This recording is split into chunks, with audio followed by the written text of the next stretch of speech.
Vamos se situar que a gente está num momento, certo, de fim de crise. Então, nesse momento de final de crise, o que acontece geralmente? A taxa de juros, a nossa taxa Selic caiu, tá? Então, em geral, o que acontece? A gente passa por uma crise no Brasil, historicamente inflacionária, a gente tem uma inflação muito alta. O Copom, que é o Comitê de Política Monetária do Banco Central, ele eleva a taxa de juros, o que faz com que a inflação consiga ser derrubada. E aí, com essa inflação um pouco mais baixa, ou seja, com os preços não se elevando de uma forma tão veloz na economia, a gente chega na nossa situação atual do meu exemplo, para eu explicar para você toda a dinâmica, tá? Que é o momento de taxa de juros baixa. Então, a gente está no momento de fim de crise, a taxa de juros caiu pela metade, saiu de 14% e foi para 7%, por exemplo. O que acontece com a economia nesse momento, quando você vê a taxa de juros caindo pela metade, de 14%, por exemplo, para 7%? As pessoas estão há muito tempo sem gastar o tanto que gostariam. As pessoas estão há muito tempo sem conseguir comprar sua casa própria, porque o financiamento imobiliário está extremamente caro. As pessoas estão há muito tempo engavetando projetos, engavetando sonhos, inclusive de empreender, formar sua própria empresa. Por quê? Porque o custo do crédito estava muito caro. Se a taxa de juros estava alta, os custos dos empréstimos, financiamentos estavam extremamente elevados. Então as pessoas engavetam tudo que elas querem fazer. Quando você tem um respiro, um soluço de queda na taxa de juros, o que acontece? As pessoas começam a se endividar e a gastar mais. Porque elas veem que começou, pode nem ser acontecer, mas elas têm a percepção de que começou um momento favorável para a economia. As pessoas começando a gastar mais, a se endividar, porque o perfil do brasileiro, pelo menos, é ser altamente endividado. Tem muita gente que precisa, sem dúvida alguma, mas tem bastante gente também que não precisa, mas tem o costume, a cultura de viver com dívida. O que acontece? As empresas, elas monitoram o volume de vendas, o volume de pesquisa, o volume de procura, o volume de movimentação nas lojas. Então, o que acontece? As empresas começam a ver que existe um agito maior, uma vontade maior. Conseguem ver os dados bancários que tem mais gente pegando empréstimo, mais gente pegando financiamento. E as empresas estão extremamente enxutas. Estão extremamente enxutas, não tem outra palavra melhor. Por conta da última crise. Elas lucravam pra caramba, vendiam pra caramba antes da crise, tinham funcionários pra caramba, tinham equipamentos pra caramba. Veio a crise, elas precisaram enxugar toda a sua estrutura. E aí, enxugando estrutura, elas conseguiram sobreviver à crise e elas estão enxutas, com custos baixos. Super redondinhas as empresas. Algumas foram à falência, normal, nos períodos de crise. Então, essas empresas vendo que existe uma demanda, uma procura, presta bem atenção nessa dinâmica, uma procura maior pelos seus produtos, pelos seus serviços, ou simplesmente pelo crédito bancário, por empréstimos, financiamentos, elas então aproveitam também essa queda na taxa Selic, essa queda na taxa de juros, e aproveitam para se endividar, para aumentar o seu negócio, para contratar mais pessoas, porque estão percebendo que está vindo aí uma demanda maior, está vindo aí uma procura maior, está vindo aí mais pessoas querendo comprar, mais pessoas querendo contratar serviço e assim por diante. Então tudo começa na taxa de juros. A taxa de juros caiu, você tem as pessoas se endividando e gastando mais, você tem as empresas investindo mais. O investimento de uma empresa geralmente é ligado com o endividamento da empresa, para contratar mais pessoas. Aqui que é o que o jogo vira. Quando as empresas começam uma onda de contratação, existem mais pessoas com dinheiro no bolso. Mais pessoas com dinheiro no bolso vai gerar mais público comprador. O que é público comprador? São pessoas querendo comprar coisas que não podiam antes porque não estavam empregadas. Simples assim. Mais pessoas querendo comprar, você tem o quê? A necessidade das empresas produzirem mais produtos, o que faz elas contratarem mais pessoas. Aí são mais pessoas com dinheiro no bolso. São mais pessoas com dinheiro no bolso, são mais pessoas querendo comprar. São mais pessoas querendo comprar, o que acontece? As empresas precisam produzir mais e a gente entra num círculo virtuoso, onde a própria contratação gera mais consumo, que gera mais necessidade de produção, que gera mais contratação, que gera mais consumo, que gera mais... Você entende? Até que a gente chega num ponto que se chama teto do desemprego. Você sabe o que é o teto do desemprego? Teto do desemprego é o momento onde acaba o número de pessoas que estão disponíveis para o mercado de trabalho, estão desempregadas, que têm qualificação técnica para essas vagas que estão abertas. Quando chega nesse momento, imagina o seguinte, poxa, tem um monte de gente desempregada que têm qualificação técnica para logo serem empregados e já começarem a trabalhar na sua atividade, na sua função. Aí você tem um volume, uma velocidade de contratação assim, ó. Só que chega no momento que bate no teto do desemprego e cada país tem o próprio teto, tá? Economias mais desenvolvidas têm um teto que é bem menor, um percentual bem menor. Economias subdesenvolvidas, aí é numa taxa de desemprego maior. Então, o que acontece? Bateu no teto do desemprego quer dizer que acabou a quantidade de pessoas com qualificação técnica para serem contratados como programador, como vendedor, como caixa, como, sei lá, todas as funções aí que tem no mercado. E aí, a partir de agora, o que acontece? Você tem que começar a contratar pessoas e treinar elas antes delas assumirem as suas funções, porque elas não têm qualificação.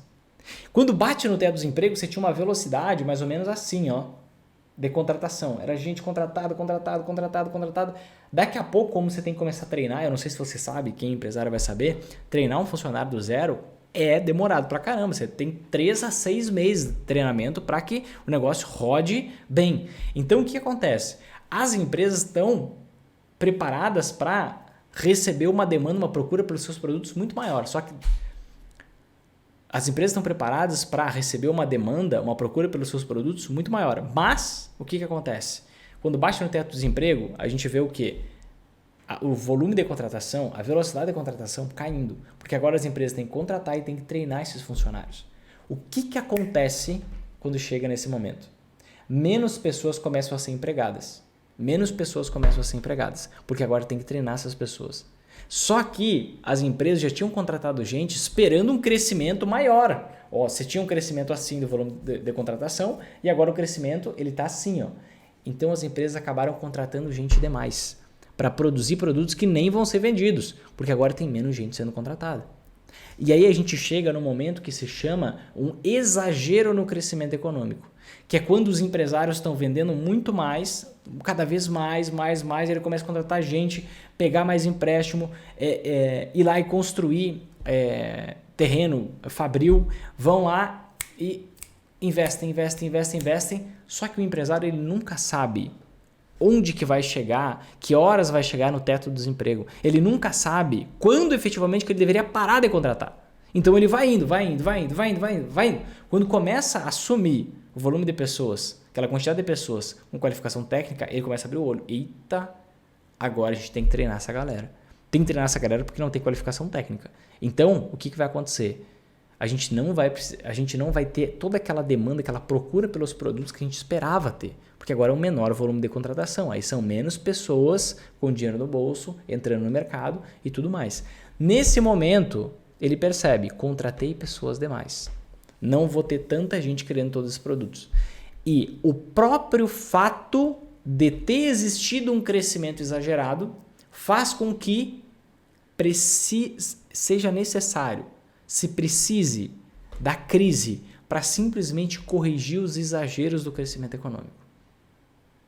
Simplesmente para corrigir os exageros do crescimento econômico. Qual é a dinâmica? Taxa de juros caiu, pessoas se endividam e compram mais. Empresas vendo essa maior demanda, essa maior procura, começam a contratar mais gente, investir mais em infraestrutura, investir mais em equipamentos, aumentar sua produção e fica nesse ciclo. Contrata mais gente, aumenta a produção, vende mais, contrata mais gente, aumenta a produção, vende mais, até que chega no teto do desemprego. Quando chega no teto do desemprego, menos pessoas são inseridas no mercado de trabalho, menos pessoas estão com dinheiro no bolso agora, novas pessoas surgindo e os empresários veem, caraca, a gente foi longe demais.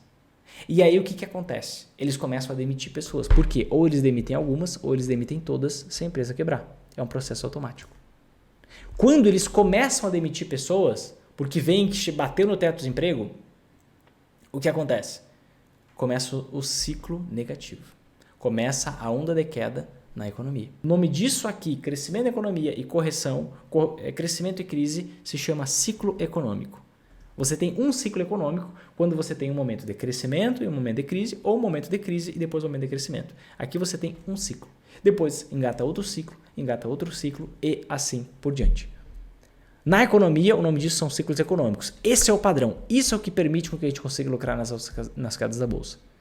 O que acontece nos investimentos? O que acontece nos investimentos é o reflexo dos ciclos econômicos. Ou seja, são os ciclos de mercado.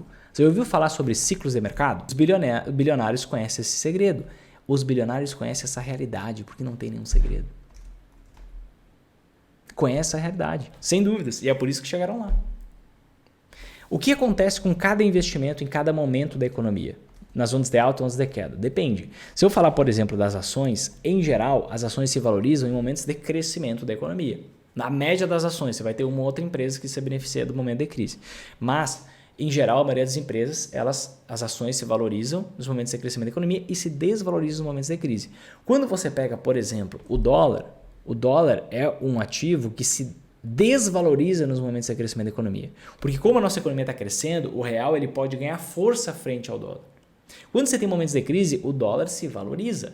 Pega o dólar, às vezes parece que a gente não tem memória, pega o dólar antes de estourar o início de toda essa crise que a gente está vivendo, que foi na pandemia, e compara com hoje. O dólar está subindo 30% nesse período.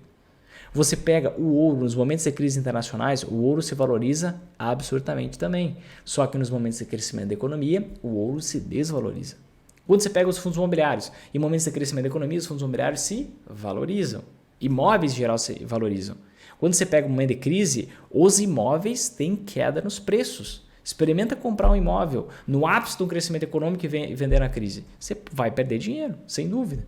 Títulos públicos, até na renda fixa você tem isso. Em momentos de crise eles rendem mais, e em momentos de crescimento da economia eles têm uma taxa de rentabilidade menor. O nome disso são ciclos de mercado. Quando você entende essa dinâmica aqui, poxa, é essência do capitalismo existir em ciclos econômicos.